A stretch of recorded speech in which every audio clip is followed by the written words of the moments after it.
Students, इस video में आप पढ़ने वाले हैं क्या एक विमीय प्रत्यास्थ संघट्य के लिए एक क्वेश्चंस है या एक प्रमेय है कि एक विमीय प्रत्यास्थ संघट्य में क्या होता है। संघट्य के पूर्व वस्तु के पास आने का वेग जो होता है वो संघट्य के पश्चात वस्तु के दूर जाने के वेग के क्या होता है, बराबर होता है ना। इसको अपने को सिद्ध करना है इस क्वेश्चन में, ठीक है। तो सबसे पहले क्या करना है अपने को, एक विमीय प्रत्यास्थ संघट्य में देखना है कि किस प्रकार से होता है। हमने देखा था पिछले वीडियो में कि एक विमीय प्रत्यास्थ संघट्य वो संघट्य होता है जिसमें वस्तु की गतिज ऊर्जा और वस्तु का रेखीय संवेग दोनों कैसे रहते हैं, नियत रहते हैं ना। और इसी एक विमीय प्रत्यास्थ संघट्य की जो हाइपोथेसिस है या जो परिकल्पना है उसको लेकर हमको क्या करना है, उस प्रमेय को सिद्ध करना है कि वस्तु के पास आने का वेग दोनों वस्तु की दूर जाने के वेग के क्या होता है, बराबर होता है। उसको सिद्ध करना है ना। तो एक विमीय प्रत्यास्थ संघट्य में देखते हैं कि जब क्या होता है, एक सरल रेखा में गतिमान दो वस्तुओं के मध्य क्या होता है, प्रत्यास्थ संघट्य होता है ना। तो उसे हम क्या कहेंगे, एक विमीय प्रत्यास्थ संघट्य कहेंगे, है ना। तो इसमें ए वस्तु है ना। इसका क्या बोलेंगे, इसको द्रव्यमान कितना है, m1 है, उसका वेग कितना है, u1 है। उसी प्रकार एक कोई वस्तु B है जिसका द्रव्यमान कितना है, m2 है, और उसका प्रारंभिक वेग कितना है, u2 है। तो ये संघट्य के पहले आ जाएगा, है ना। तो संघट्य के पहले संवेग संरक्षण के सिद्धांत से क्या हो जाएगा, P1 बराबर पहले वस्तु का संवेग मतलब m1 इंटू कितना u1 प्लस दूसरे वस्तु का संवेग कितना हो जाएगा, m2 इंटू कितना u2, है ना। उसके बाद में फिर क्या हो जाएगा, संघट्य के बाद में पहले वस्तु जिसका द्रव्यमान m1 है वो उसका कितने वेग से चलेगी, संघट्य के बाद में v1 वेग से चलेगी, और संघट्य के बाद में जो दूसरी वस्तु है वो कितने वेग से चलेगी, v2 वेग से चलेगी। तो संघट्य के बाद या संघट्य के पश्चात संवेग संरक्षण के सिद्धांत से कितना आ जाएगा, P2 बराबर कितना, पहले वस्तु का संवेग कितना m1 v1 प्लस दूसरे वस्तु का संवेग कितना m2 v2, है ना। और हमने देखा है संघट्य यदि प्रत्यास्थ है तो संवेग संरक्षण के सिद्धांत से संघट्य के पहले जो संवेग रहेगा या संघट्य के पूर्व जो संवेग रहेगा वो भी संघट्य के पश्चात संवेग के क्या होगा, बराबर होगा, है ना। तो संघट्य के पूर्व संवेग कितना है, समीकरण 1 से लिखा है अपन ने कितना, m1 u1 प्लस कितना m2 u2। उसी प्रकार संघट्य के पश्चात संवेग कितना है, m1 v1 प्लस कितना m2 v2, है ना। अब जो m1 वाले जो पार्ट है उसको एक साइड में लेकर आ जाओ तो क्या हो जाएगा, m1 u1 और उधर से कितना आ गया माइनस कितना आ जाएगा m1 v1, क्योंकि जो प्लस था वो इक्वल के इधर आकर क्या हो जाएगा, माइनस हो जाएगा। उसी प्रकार से m2 v2 जैसे का वैसा, और ये जो है m2 u2 ये इधर आकर क्या हो जाएगा, माइनस हो जाएगा।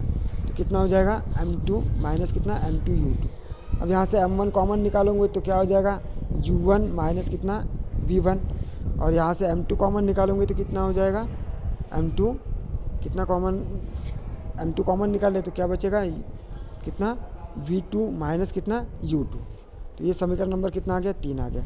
अब ये तो निकाल लिया अपन ने क्या, संघट्य यदि प्रत्यास्थ है तो रेखीय संवेग संरक्षण के दोनों की रेखीय संवेग कैसा रहता है, नियत रहता है। वैसे ही अब गतिज ऊर्जा भी उसकी क्या रहेगी, नियत रहेगी। तो संघट्य के पहले गतिज ऊर्जा कितनी हो जाएंगी, E1 बराबर कितना हाफ m1 कितना u1 का स्क्वायर प्लस कितना हाफ m2 u2 का स्क्वायर, क्योंकि गतिज ऊर्जा कितनी होती है हमको पता है, काइनेटिक एनर्जी होती है 1/2 m1 mv का स्क्वायर होता है। और यहाँ पर संघट्य के पहले है तो प्रारंभिक गतिज ऊर्जा से चलेगा, तो पहले के लिए कितना हो जाएगा m1 u1 का स्क्वायर प्लस दूसरे के लिए कितना हो जाएगा 1/2 m2 कितना हो जाएगा u2 का स्क्वायर। इस प्रकार से वो लिखा हुआ है हमने, समीकरण नंबर कितना 4, ठीक है। वैसे अब संघट्य के पश्चात यदि अपन गतिज ऊर्जा की बात करेंगे तो कितने हो जाएंगी, E2 बराबर कितना 1/2 m1 v1 का स्क्वायर, जहाँ u1 था वहाँ पर आपका आ गया v1। उसी प्रकार से 1/2 m2 कितना v2 का स्क्वायर, ठीक है। तो ये हो गया समीकरण 4 और समीकरण 5। उसी संघट्य यदि प्रत्यास्थ है तो संघट्य के पहले गतिज ऊर्जा संघट्य के बाद गतिज ऊर्जा के क्या होगी, बराबर हो जाएगी। मतलब दोनों स्थिति में संघट्य के पहले भी और संघट्य के बाद भी दोनों की गतिज ऊर्जा कैसी रहेगी, समान रहेगी। तो अपन ने समीकरण किससे 4 और 5 से लिखा हुआ है कितना, समीकरण 4 से ये मान रख दिया 1/2 m1 u1 का स्क्वायर प्लस कितना 1/2 m2 u2 का स्क्वायर बराबर समीकरण 5 का मान रखा है क्या, 1/2 m1 v1 का स्क्वायर प्लस 1/2 m2 v2 का स्क्वायर, है ना। अब यहाँ से m1 वाले पद को अलग लेकर आ जाओ, जैसे अपन ने क्या किया था रेखीय समवेग संरक्षण के सिद्धांत से, यहाँ इसके लिए भी अपन ने क्या किया था, m1 वाले पद को अलग निकाल लिया था। वैसे यहाँ पर भी क्या करेंगे, m1 वाले पद को अलग निकालेंगे। तो क्या हो जाएगा, 1/2 m1 u1 का स्क्वायर, इधर से निकल कर आ गया क्या, 1/2 m1 v1 का स्क्वायर, है ना। 1/2 m1 v1 का स्क्वायर ये निकल कर आ गया। तो ये प्लस था तो वो किस में आ गया, माइनस में आ गया। उसी प्रकार से ये इक्वल टू के उधर वाला पहला पद तो क्या लिख दो, 1/2 m2 u2 का सॉरी v2 का स्क्वायर, ये पहले लिख दो। उसके बाद में फिर माइनस करके जो बचा था, कौन सा बचा है यहाँ पर, ये m2 वाला, तो 1/2 m2 u2 का स्क्वायर ये बाद में लिख दो, है ना। ठीक है, तो ये भी दो आगे। अब यहाँ से 1/2 m1 क्या निकाल लो, कॉमन निकाल लो, तो क्या बचेगा, u1 का स्क्वायर माइनस कितना v1 का स्क्वायर। फिर यहाँ से भी 1/2 m2 v2 क्या निकालना है, कॉमन निकालना है। यहाँ से भी क्या निकालना है, 1/2 m2 कॉमन निकालना है, तो क्या बचेगा, v2 का स्क्वायर माइनस कितना u2 का स्क्वायर यहाँ से। ठीक है, तो ये समीकरण नंबर कितना आ गया, 6 आ गया। अब समीकरण 6 और किसकी तुलना करना है, अब यहाँ से देख लो, ये हाफ से ये हाफ क्या हो जाएगा, कैंसिल हो जाएगा। ठीक है, तो अब m1 समीकरण 6 और समीकरण नंबर कितना 3 दोनों की क्या करना है, भाग देना है। समीकरण 6 में समीकरण 3 का भाग देना है, तो क्या हो जाएगा, इधर भी m1 है इधर भी m1 है, क्या हो जाएगा, कैंसल। ठीक है, और समीकरण 6 वाला पूरा मतलब ये लिख दिया अपने, समीकरण 6 क्या लिख दिया, m1 u1 का ब्रैकेट में कितना, u1 का स्क्वायर माइनस v1 का स्क्वायर अपॉन में समीकरण 3 वाला लेफ्ट हैंड साइड का पद लिख दिया कितना, m1 u1 माइनस कितना v1। ठीक है, वैसे ही लेफ्ट हैंड साइड वाले पद लिखो, सॉरी राइट हैंड साइड वाले पद लिखो, तो वो पद कितने आ जाएंगे, m2 पहले समीकरण 6 वाला पद लिखना है, ये वाला कितना, m2 v2 का स्क्वायर माइनस कितना u2 का स्क्वायर अपॉन में समीकरण 3 वाला पद लिखो, कौन सा है, m2 u2 माइनस कितना v2 सॉरी v2 माइनस कितना u2। अब यहाँ से m1 से m1 कैंसिल, है ना, और यहाँ से कितना m2 से m2 कैंसिल। ठीक है, अब क्या हो जाएगा, इसको अपने को क्या करना पड़ेगा, v1 का स्क्वायर माइनस u1 का स्क्वायर माइनस v1 का स्क्वायर, इसको अपने को a square minus b square के रूप में लिखना पड़ेगा। तो क्या होता है, a माइनस बी और a प्लस बी होता है। ठीक है, वैसे ही उधर अपन नेक्स्ट इसमें देखेंगे, नेक्स्ट पैरा में देखेंगे, है ना।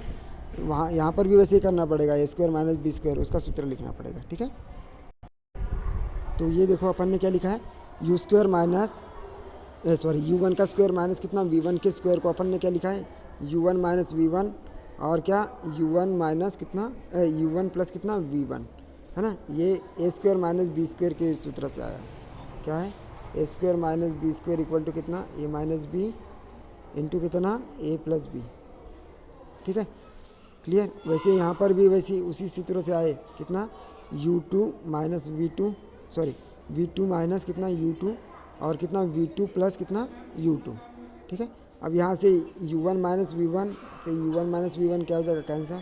यहाँ से भी क्या हो जाएगा, u2 माइनस v2 माइनस कितना u2 और यहाँ से v2 माइनस u2, ये भी क्या हो जाएगा, कॉमन कैंसिल हो जाएगा। तो यहाँ पर क्या बचा, u1 प्लस v1 और इधर कितना v2 प्लस कितना u2। Okay, clear.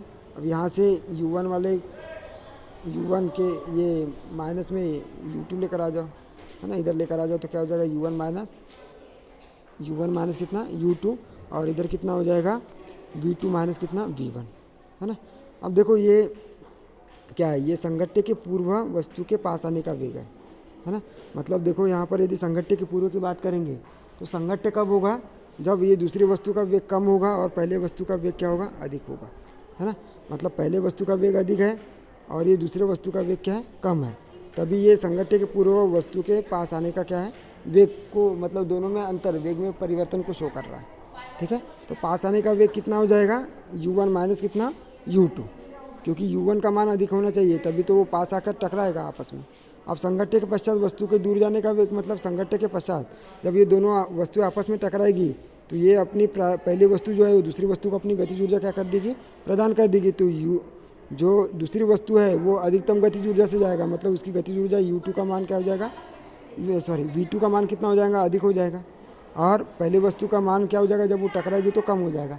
जैसे अपन देखते हैं ना कंचों को, है ना, ये यदि कम स्पीड से चल रही है और दूसरी जो वस्तु है A, मतलब ये पहली है और दूसरी है, इसका वेग क्या है, कम है, ठीक है, इसका वेग क्या है, अधिक है, ठीक है। और जब ये टकराती है तो ये पहले दूसरी वस्तु को क्या कर देंगी, अपनी गतिज ऊर्जा दे देती है, बहुत ज़्यादा वेग से जाती है। तो अब इस दूसरी वस्तु का वेग क्या हो जाएगा, ये V2 जो है वो क्या हो जाएगा, अधिक हो जाएगा, और पहली वस्तु का वेग क्या हो जाएगा, कम हो जाएगा। तो दूर जाने का वेग कितना आ जाएगा, अधिक में से कम, तो V2 माइनस कितना, V1। और ये लिखा हुआ है अपन ने यहाँ पर भी, है ना। तो क्या लिखा हुआ है, संघट्य के पूर्व वस्तु के पास आने का वेग जो होगा वो संघट्य के पश्चात वस्तु की दूर जाने के वेग के क्या होगा, बराबर होता है ना। तो ये क्वेश्चन आप लोगों का कंप्लीट हो गया यहाँ पर, ठीक है। और ये प्रमेय सिद्ध करना था अपने को।